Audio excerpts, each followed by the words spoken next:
ಏನಿದು ಜೀವನ? ನಾವು ಜನ್ಮ ಪಡಿತೀವಿ, ದೊಡ್ಡವರಾಗ್ತೀವಿ, ನಮ್ಮ ಅಪ್ಪ ಅಮ್ಮ ನಮ್ಮನ್ನ ಸಾಕ್ತಾರೆ. ಆಗ ಅಪ್ಪ ಅಮ್ಮನ ದುಡ್ಡಲ್ಲೇ ನಮ್ ಬಾಲ್ಯ ಕಳಿಯತ್ತೆ. ಆಮೇಲೆ ನಾವು ದೊಡ್ಡವರಾಗ್ತೀವಿ, ನಾವು ಮದ್ವೆ ಮಾಡ್ಕೋತೀವಿ, ನಮಗ್ ಮಕ್ಕಳು ಹುಟ್ಟುತ್ತಾರೆ, ನಾವು ಅವ್ರನ್ನ ಸಾಕ್ತೀವಿ. ಆಮೇಲೆ ನಮಗ್ ವಯಸ್ಸಾಗತ್ತೆ. ಆಮೇಲೆ ಒಂದಿನ ಈ ಪ್ರಪಂಚದಿಂದ ಹೊರಟು ಹೋಗ್ತೀವಿ. ಇದೇನಾ ಜೀವನ ಅಂದ್ರೆ?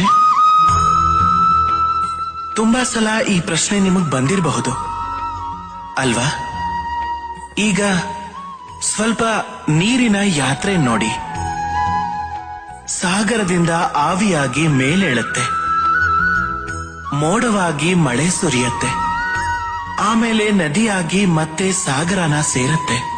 ಆದ್ರೆ ಅದರ ಜೀವನ ಏನು, ಅದರ ಉದ್ದೇಶ ಏನು ಅಂತ ಯಾರೂ ಪ್ರಶ್ನೆ ಮಾಡಲ್ಲ.